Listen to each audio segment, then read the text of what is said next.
Real estate agents, welcome to the Weekly Closer. I'm your host, Jeff Underwood, along with my co-host and business partner, Joey Sampaga. And he's the man with the plan. Hey, what's going on today? Not much. What's going on, man? Yeah, we got some interviews lined up. We do. We have an awesome one in the studio right now as we speak. We're going to have some fun with this interview. Absolutely. Right now we have Erik Walbot, Erik. Walbot Group with Realty One Group. How's it going? Hi, guys. Happy Thursday to you. Yes, yeah. How are things? Pretty good. Market's good. Spring is good. You know, we People are just buying, passed all kinds of stuff. Right? $3 billion in the month of March. It's only the third time ever. Wow. I think it was 2 different months in 2005 we hit $3 billion. So we hit $3 billion in March of 18 just now. So people are getting the wallets out. pretty exciting stuff. Yes. So why don't you start off telling the listeners or viewers how long you've been in the business, what got you into real estate Sure. to begin with? Yeah, I came out here for college. I was an athlete, went to ASU, proud of the Sun Devil Nation. There you go. And real estate was in my family. My grandfather was a realtor for my great-grandfather, who was a broker in Los Angeles. Okay. So that was always in my background, we'll say. But I was in a relationship.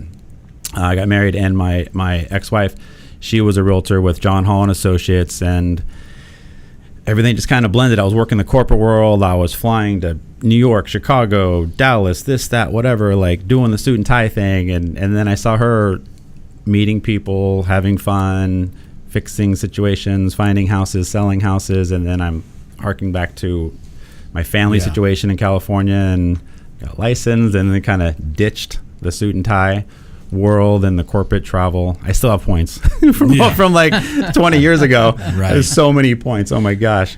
But and then They haven't expired yet, huh? They haven't expired, Awesome. right? And then so here we are today.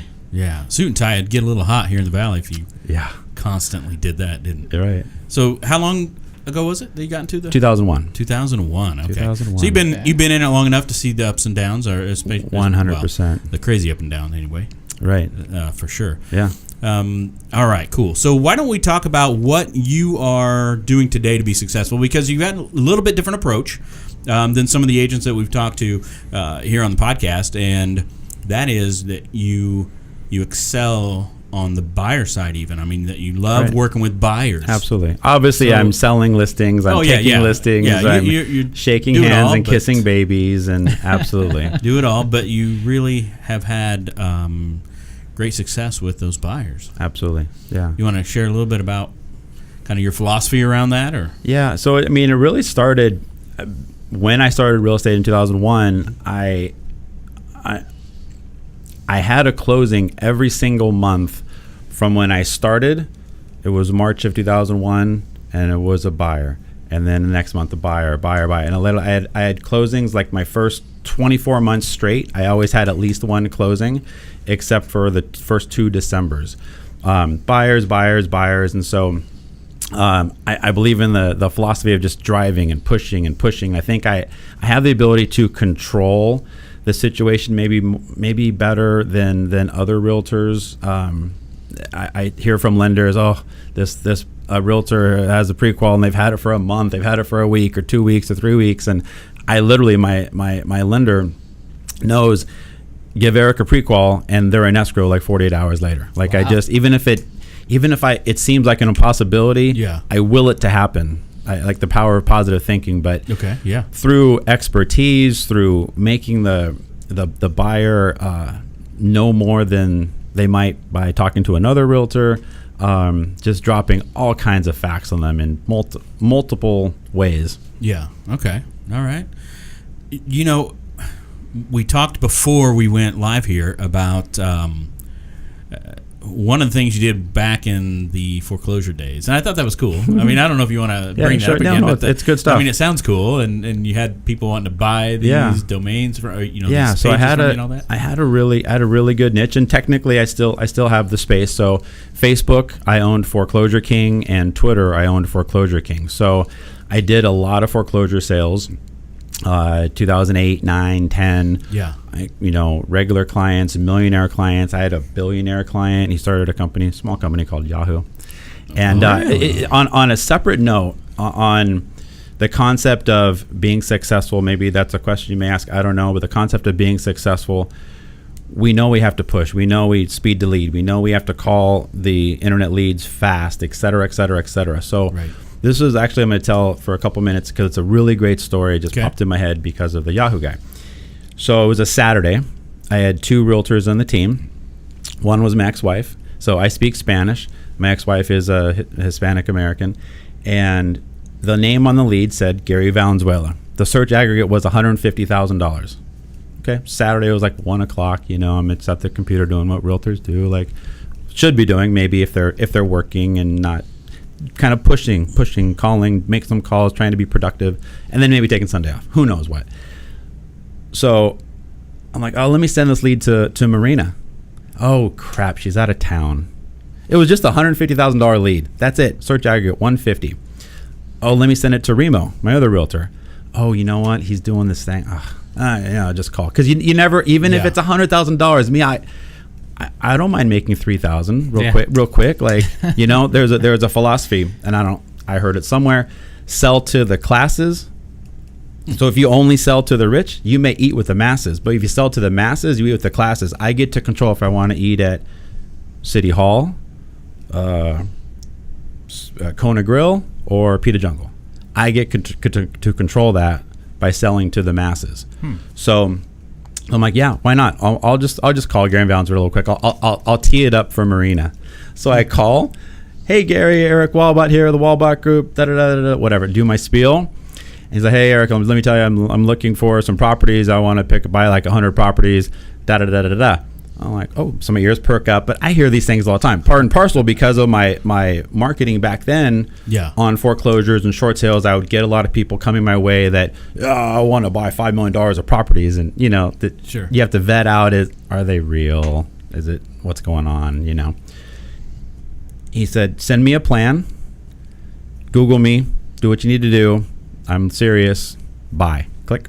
So though I have personality, I actually have a really deep analytical brain. So I have some proprietary software that helps identify deals, et cetera. I'm kind of techie. And so I sent him a plan. And literally, man, 2 weeks later, he loved it. 2 weeks later, he came out. He bought like 80 homes for me and a $2 million home for his daughter and son-in-law for his grandkids. Whoa. From one $150,000 lead. Wow. That anyone could have just... And I think, honestly, I was the right person at the right time. Yeah. All respect to, you know, another realtor, the other 2 realtors on the team at the time. They may or may not have been the right person to handle. That's because great. One of the things, you know, I don't like scripts, but because they can sound canned, but there's truism to certain things. Just because you burst something doesn't mean it's not applicable then again to someone else. Right. And so if I have the skill set to sell to someone that's a $2 million, $5 million, $10 million buyer, but just because I'm working with someone that 200, 250, 300 doesn't mean my skill set changes. Yeah. So I tell the person at 200, 300, you're getting still the skill set of someone that can sell up and down the spectrum to the CEO, to the middle manager, or to the line worker. Yeah. My skill set doesn't diminish. And I think one of the reasons I've been successful as buyers is because of my ability to communicate and articulate then to the listing agent, and they know I'm not wasting my time, and the goal is to get this thing closed. And so if there are 8 offers, I honestly have confidence that my offer will get accepted. Crazy, right? That's awesome. But yeah. Wow, what a story. Yeah, that's a great story. Holy cow. It's a motivating. It's like a rah-rah, but the funny thing is, like, man, it's like a movie. Sometimes it's too real to believe, but so real. So were you speaking in Spanish all that time? No, he doesn't speak. No, he doesn't speak Spanish. Okay. He doesn't speak Spanish. He's just he came to Yahoo in '96, making $150,000 as a CPA, as an accountant. Yeah. And then he wasn't the tech behind Yahoo, but he was the business person. He took, like, there was a couple in East Indiana that he was the 4th employee at Yahoo, and he took them public. Wow. And then he got out in 2000, because you guys are old enough to remember, we're old enough to remember, there was a point when Yahoo and Google were on the same footing. Absolutely. And then Yahoo started getting splintered, Yahoo Sports, Yahoo Entertainment, while Google maintained its focus on search engine stuff. Sure. Mm-hmm. And then Google started going here, and so he sold in 2000, right at the right time. So now he owns the San Jose Sharks, a hockey team in California. He's my client, friend, etc. It's awesome, pretty cool. man. Yeah, just from one random lead. 80 properties, $2 million property. Yeah. And now you're good friends with them. Yeah. Awesome. Yeah, from one. So moral of the story, agents. Call leads. Yeah. Call leads. What happens is a lot of people, and so I don't discriminate when I call buyer leads, because we know buyer leads are so much more plentiful than seller leads, and I just don't discriminate because I have that always in the background. I know that, hey, It could who be knows? someone. Yeah. They could be cash. They could be cash. They could be. We don't know. You don't know. You have to, and just trying email and texting. No, you have to not be afraid of the phone. If you're afraid of the phone, you should not be in real estate. Yeah. Period. That's true. Period. Yeah, We can't. And I tell people, or if in coaching, you can be William frickin' Shakespeare with your texting, or you could be just a C student orally on the phone, and the C student will beat the William Shakespeare of writing. That's true. It's just facts. Because here's another analogy I use kind of to make the connection, and it's for dating, but we know there's a lot of online dating and people don't meet each other or this and that, and they do some of this texting and this and that, and so they meet someone online. So if a girl receives a text from a guy named Mike, and then they text back and forth, 3, 4, 5, maybe 10 days in a row, and then he just ghosts her, which means he just disappears all of a sudden. She's a little like, oh, what happened? I don't know, right? But she could have one 1 hour conversation, and then the next day have another 1 hour conversation. And if he ghosts her, then she'll be more hurt. Why? Why? Because the phone, closer relationship. You make the connection. You make the connection. So I think one of the failures of realtors is they get too comfortable behind technology. Well, let me email and let me text and let me email and text, and they feel like, cool, I did. See, I followed up. No, you have to pick up the phone. Well, they probably think it's easier, right? What is because texting? Because they don't actually have to. And it's fear. It's fear of the conversation. It's fear of the conversation. What will I say? Exactly. Someone has an inquiry here. What will I say? I'll be exposed. But if I can meet them. So I think realtors need to step up and be a little more responsible. But if there's one thing I could say to help someone be a better realtor and produce more, it's don't be afraid of the phone. If you're afraid of the phone, you probably shouldn't be in real estate. Oh, that's true. Good stuff. That's true. Awesome. How about marketing? What are you doing now, to generate your leads? Sure. So essentially, like everyone should have, there's short term and there's long term. So short term, I'm a Zillow paying realtor for the good or for the bad, but I embrace for the good, opportunistic. So typically the Zillow person, the Zillow buyer is hot. Sometimes they're too hot. Sometimes absolutely they already have a realtor, they already have some stuff going, but maybe they don't have something signed, but they're almost too hot. But you want hot though. So the present, the now business, like today to 60 days, Zillow is amazing. Okay. But it's costly. $150 a pop. Oh, someone just messaged you on a $25,000 trailer. Oh, there went $150. Like crap. Oh, no. So the short term, Zillow. The long term, I use the Sync platform. So we know, Boomtown, Real Geeks, Sync. I'm a big Sync person. I like it, love it. For my follow up, for my management, for bringing leads. So Sync is obviously Google pay-per-click. I maxed out the budget on that. I wish you could have multiple, can I put another bit of money in another area of town so I won't cannibalize against myself? They're like, no. Can you ask your upper management? No. So I do think they do a great job of managing the account. Yeah. So that's great for long term, but sometimes it's still, I had a closing, two. One was $700,000, took 4 months. One was, it came in January 20th and they were under contract February 1st and then closed in February. That's for Sync, that's fast. Yeah. So Sync Sync business is longer term, 3, 6, 9, 12 months, 2 years, and Zillow is now. And is that because Sync sends out, let's say, drip campaigns or? Well, no. So the Sync leads that you buy, they're a longer term because the people searching are it's more general. Okay. It might be someone. It has to do with their searching scenario. They're typically are just beginning their searches. The Zillow person has drilled down. So the Sync, a lot of the Sync. Okay, sorry, rewind. Zillow leads often are local people. Yes. Local people. A lot of Google ad leads, buyer leads it's maybe 50-50, out-of-state, in-state. So just by default, the out-of-state lead is going to be a longer-term lead. But I guess another tip for realtors not that I want to help them be successful, but hey, it's okay to give. Some of the best leads are the oldest leads. There you go. Period. You mean age-wise? No, I'm just some of the best leads. If someone has a data tracking, has their data tracking software, the lead management system, and you can sort by registration date. If you specifically say, you know what, today I'm just going to call older 25 leads that registered between 9 to 12 months ago. They weren't ready, and even if you didn't contact them in those 9 months, it's kind of sometimes okay. Yeah, because they didn't buy, they weren't buying, it didn't matter if they had me, someone who's really good, another end trying to get a hold of them. Sometimes they're still just, they're not going to budge off their stance. They're not ready. And you right time, right place. How do some men get some great women? Timing, period. Timing. Okay. It's not that the man's any better than this other man or this or that. It's that the woman is ready. And you're just there in her face at the right time. That's how it is with buyers, being there at the right time. Yeah. You obviously want to increase your chances with as many people as you can by being there at the right time, by staying in touch. And by staying in touch, you should have a feeling, you should understand when that right time is. Sure. Because you've been contacting them.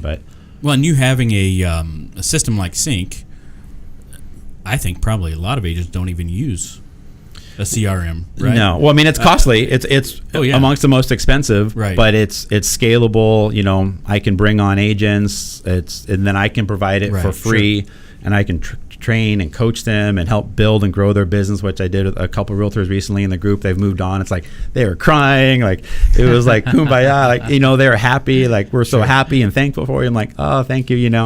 It's like you want to see them see. It's like a coach seeing their assistant coach or another coach move on and coach his own MBA or their own MBA franchise or something, you know? Now, you didn't start off directly or straight with Sync. I'm sure you started off with something smaller and then upsized to Sync. Yeah, but not great. I one of my personal weaknesses was in the past the follow up. Well, there's two scenarios. There's following up after close of escrow. Yeah. And now I'm infinitely better than I was just 2 years ago, and then there's leads coming in and trying to follow up, and we know the statistics. We know statistics are it takes 7 times to reach someone. Yep.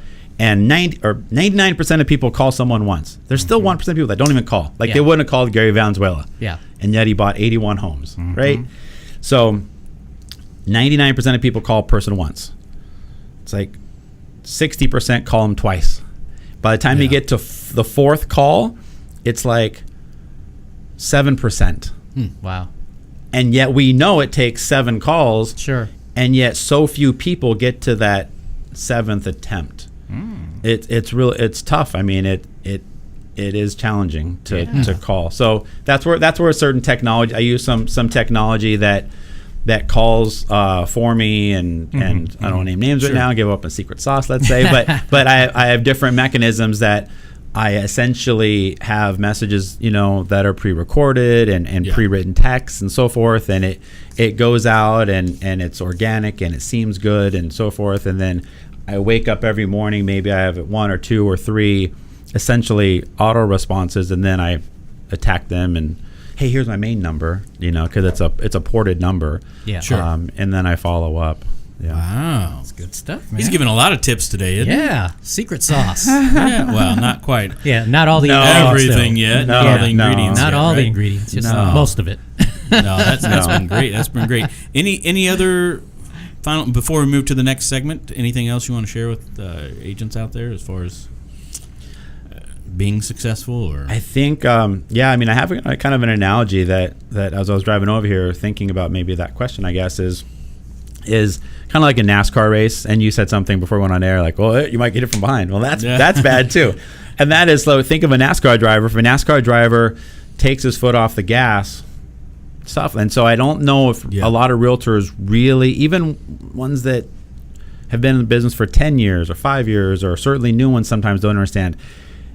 It's a constant push and race. And if they don't, like, to really get, so I was telling you before we came on air, last month I had like 9 buyers in escrow at the same time. Like most people, that's awesome. That's challenging, that's right? Way too many. So, but pushing, like push. Who can I push? One of the things I believe in is labels. So whatever CRM you're using, I'm a big user of labels. I like to know exactly, like, my categorization, and everyone has different thinking. Oh, I see. Okay. So for me, the labels, kind of like tags and all that. Yeah. For me, here's a simple secret. You know, nothing too crazy here, but labels. So if I call someone, I know it's a cell phone. I make sure I label a cell phone. Mm-hmm. I have to get 9 people in escrow and pushing for 10 and 11 and 12, all buyers, not listings, buyers. You have to be efficient. So I feel like I'm very good at being efficient, and in potential downtime, maybe like park for a few minutes, like, okay, cool, boom, some quick calls, or boom, quick text potentially. So labels I have would be, if I call someone I know it's a cell phone, I put cell phone. If I call someone it's a good number, so a good number. If I don't mark cell phone but I mark good number, what does that mean? It means it's a landline. So I can then sort by good numbers, not cell phone. So then I know I have to landline, just call. So I can call 10 people real quick, but from 4:30 to 5 o'clock to get my message out. Yeah. If I do good number cell phone, now I can go, if I want to, I've already made contact. So one of the things is contacted, new lead, attempted contact, contacted. So, hey, contacted people. Okay. So I already made a connection with them. Yep. But I want to give them some love. Yeah. I want to give them some love. Got to give them some love. Yeah, give them keep some yourself love. in front of them. Give them some love. Absolutely. So then I can do sort by contacted and cell phone. So now if I want to, I still can call them. But if I want to, now I can just go blast, and send out 50 quick texts. Whew, done. To move that ball forward just a little more, you know. And then I have showing. And if someone's in the vicinity of, like, if I have shown them one property, I put them in the showing category. If I know I'm impending going to show them, and then every day I just look through that list called, like, essentially the hot list. I'm like, who can like, I'll leave this today. Like, who can I meet? I want to go show a buyer right now in 30 minutes. Who? But I don't have one right now that I want to, like, who can I show right now? Yeah. Who can I show? I'll find someone. Yeah. You know, or I see a great house because I find a great house. I'm like, damn, I want to sell this house. So I did this a couple weeks ago.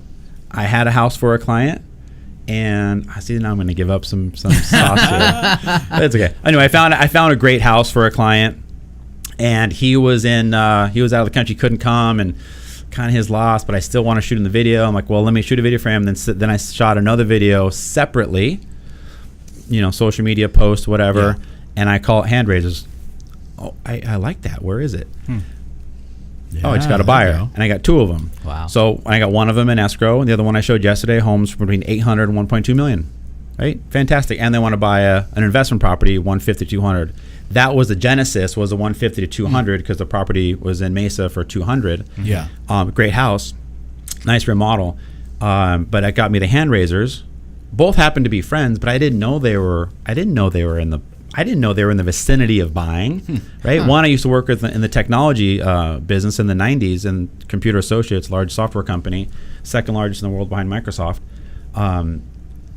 And she's moving her company here from San Francisco because of the economies of scale, et cetera. She can have 50 employees instead of 10 because of the costs, you know? Sure. So anyway, by shooting the video, the appropriate properties here and there, and by speaking correct and good words, we'll say, hand raisers. Wow. Then I put them in sync, and then I push, and then we got one in escrow right away, and then the other one just came to town and left yesterday. Wow, that's a whole system in your head. Do you have that written down? I mean, exactly what you're doing? Well, we're recording it, so. Yeah. I mean, that's awesome. I mean, you know, contacted or cell phone or need. Well, to fortunately, I have a good visual memory, but yeah, it's in my head. That's awesome, man. Yeah, it's teachable. So constant activity. Really, you have to drive, like push, and I think that's the biggest failure I think of a lot of realtors. They don't understand the push mentality, and it's tough. That's right. It's tough. It's not easy, you know. All right. But you can be smart with it. Sure. Or you can, you know. All right. All right. And answer your phone. Yes, answer the phone. Answer the phone. All right, we'll move to the next segment, except for, so have you ever driven NASCAR? Driven one of the cars? No. You have to do that. So they have the NASCAR experience, right? Right. That you can do out of PIR. Oh, nice. My wife and kids got me that for Did you get like Christmas white knuckle? months. Oh, man. No, it's totally awesome. I wasn't even thinking about the fact that once you're out of, what do they call that? The main... The chute? Yeah, in the pit row. So once you're out of that, you're already in fourth gear. You never shift. Right. The whole time, Right. but you're hitting, 145 miles an hour down the straightaways. It was a rush. Talk about horsepower. That's a great gift. Yeah, you should check it out. Anyway, all right, you ready to get in the ring? Sure. All right, let's do it. What's the best advice that anyone's ever given you? You know what? Possibly what I said earlier. Sell to the masses, eat with the classes. Sell to the classes, eat with the masses. Don't discriminate. Got it. Don't be afraid to work with people. All right. Yeah. That works. That's good. How about a favorite mobile app? Ooh, that's a tough one. So, I'm going to give 3 because. Yeah, go ahead. Yeah. No. You're going to say Twitter, right? No. No. So, we talked about that earlier. Mobile app? WhatsApp. Okay. WhatsApp. It's the world's largest messaging application, but I have to travel a lot, been to many countries, and it's used in other countries quite often. Mm-hmm. But I try to get my clients on it because voice note, easy, sending videos, sending pictures, everything. Well, pictures you can send via regular text, right? But I could send a 5-minute video without having to upload it to YouTube, keep the quality the same, etc. So I can do voice notes, I can do videos, I can do video calling if I want to walk through. Mm-hmm. So getting them on board with me and coaching them through, hey, just search WhatsApp, hit install, and then I get the lender on, I can get family members on, I can get it's all in one group conversation. Yeah. So at the end of the day, part of efficiency is getting people to the goal faster. Yeah. Because there's always going to be a new person that you want to get them going. And if you're spending too much time over here, of course you can't have 8, 9, 10, however many people in escrow at the same time. Sure. So you have to get people to the goal line faster. Okay. So I love WhatsApp. Use it, every hour, every minute, blah.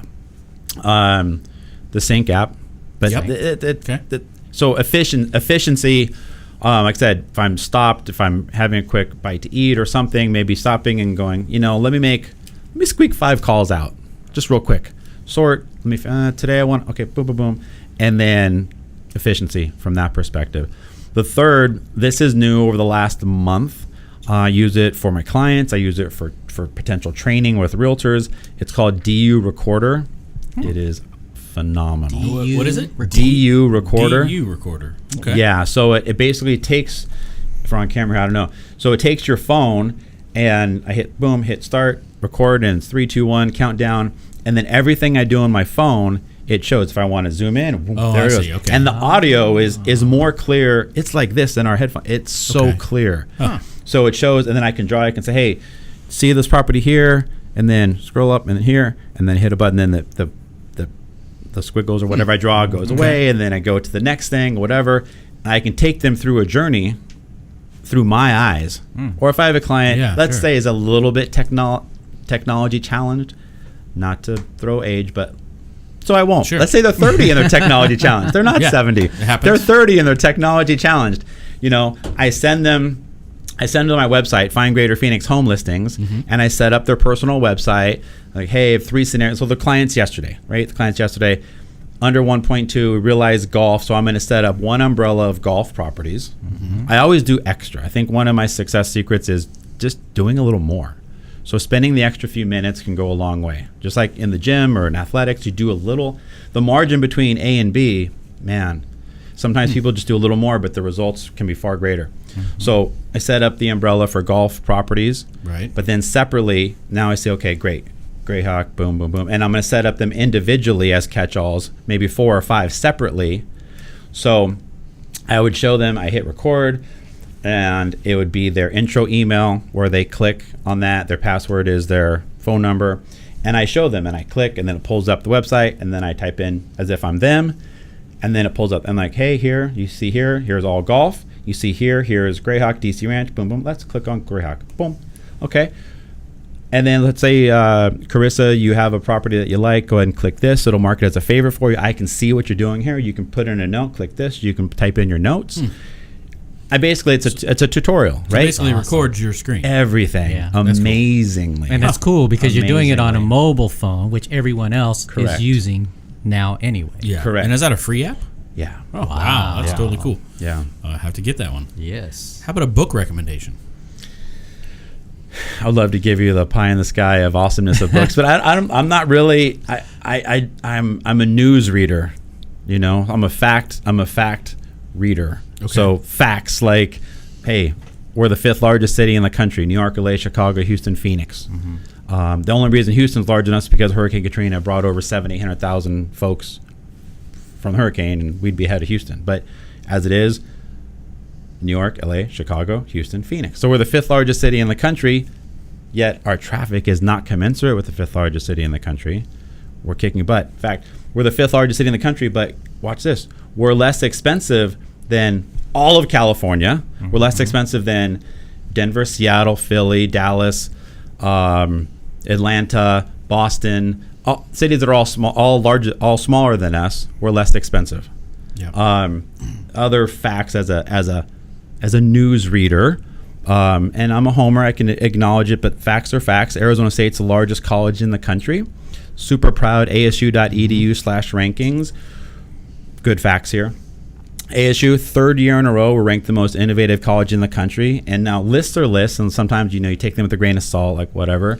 But sometimes you dig deeper and you're like, well, hold on. So number 2 and number 3 are MIT and Stanford. Wow. So that's, now I'm like, oh, let's take pause. Yeah. Essentially, like, all right, cool. So we're number 1 in the country for innovation 3 years in a row. We're number 1 in the country. This is U.S. News and World Report. They do all the college rankings.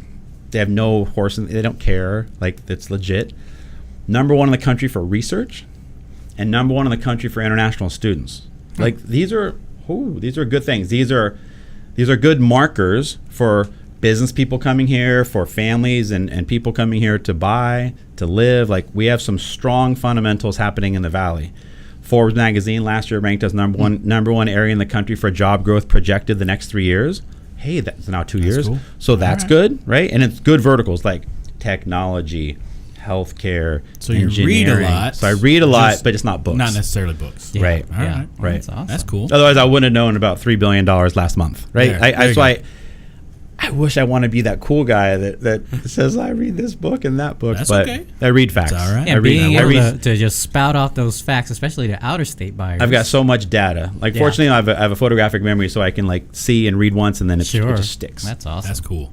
How about a productivity tool or software that you use on a regular basis? I mean, that might be your. It would be Sync. Yeah. Right. It would be Sync. All right. And last question. There is a product called Snagit. Yeah. You know Snagit? Yeah, Snagit I love. It's you could say it's in the vein of D-Recorder, but a little different. D-Recorder for your computer per se, but I'm talking more just even individual images and helping the consumer get to the point faster. Part of that being efficient, right, to allow more escrows to happen. All right, cool. One more. This is beautiful. What is that, velvet? There's a tough one in there, probably. Oh no! If you could set up a day with someone famous, dead or living, who would it be? Oh man, crap! Oops. You ripped it. You ripped my question. This will be interesting. Oh, right?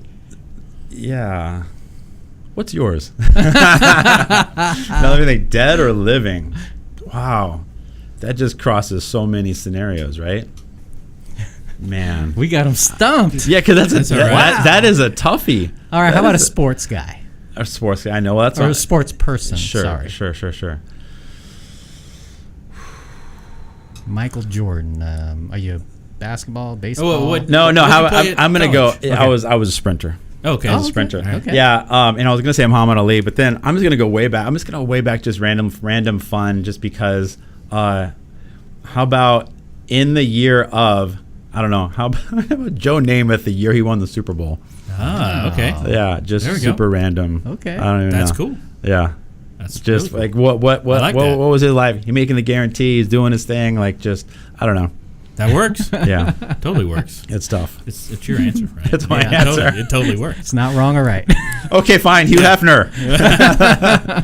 So, Eric, if agents that are watching or listening want to reach out to you directly, how would they do that? Call my cell phone, 602-430-7519. Well, thank you so much for coming in. And he'll answer it, too. Man, yeah, he'll answer his phone, too. Yeah, absolutely. You shared a lot of tips on this show. That's the low-hanging fruit. It was a little bit longer episode, I think, and that's because it was loaded with a lot of tips. So that's awesome. Hopefully agents will listen in and actually do something. That's it. Drive the car. There we go. Well, thanks so much, man. Yeah, of course. Appreciate it. Hey, until next time, it's Jeff Underwood and Joey Sampaga with the Real Estate Marketing Maniacs. See you later. All right. Good job.